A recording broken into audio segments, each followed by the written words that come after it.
In this video, we're going to create a brand new project which uses JUnit and Mockito, and we can use this in the next few videos then to demonstrate how to use Mockito itself. So let's jump in. So first off, I'll create a new project. We've seen this before, but I'll just do it ultra fast.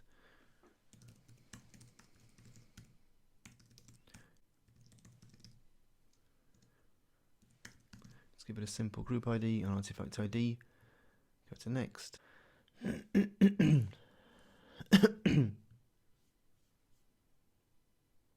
finish. Just set this to enable auto import.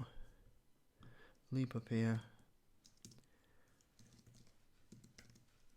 Add in the JUnit dependency. And underneath, we're going to add the Mockito dependency.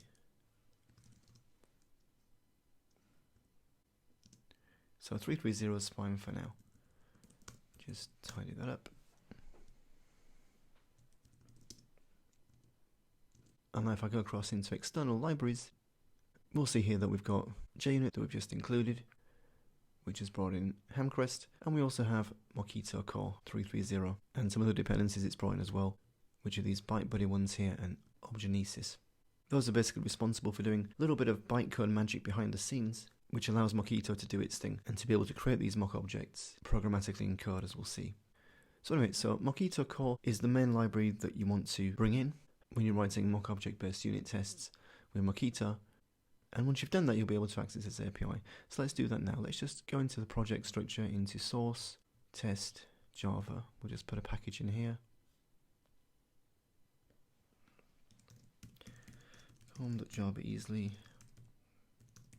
demos Mockito my app. That'll do, and I'll just copy that into the clipboard so I can create a corresponding package in the production source folder as well, which we'll use later when we write the production classes we're going to test. And now I'll just put a quick test class in here now, just so we can see Mockito to check it's set up okay. I'll just call it app test for now, that's fine. So at this point now we should be able to use Mockito and at least invoke its API. Now let's just create a test method and just try to create a mock object using Mockito, just to make sure that we've got the Mockito API set up correctly and accessible to us. So if we jump into here, just put a test method in, we'll just call it test it.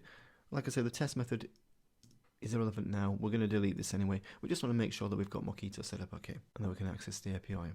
So let's just call into Mockito. You can see here when we type Mockito, IntelliJ IDEA has given us a suggestion, which is the class in the org.mockito package. So org.mockito is the main package for Mockito, and the Mockito class itself is the main entry point into the framework. So if we just go mockito.mock, and we can basically now pass it a class to mock. Set calendar from java.util, and we have to give a class reference for that. And we get back something that, as far as the compiler is aware, is an instance of the class type we passed in. So let's just put mock calendar equals mockito.mock. So just put the test annotation in here as well. And now if we run that,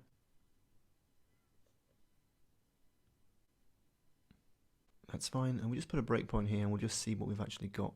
So if we debug this, then we can see here mock calendar is a calendar type, but it's actually a Mockito mock. And at this stage, we know that we've set up Mockito correctly, and we can start creating those mock objects like we've done here. I will explore that further in the next videos.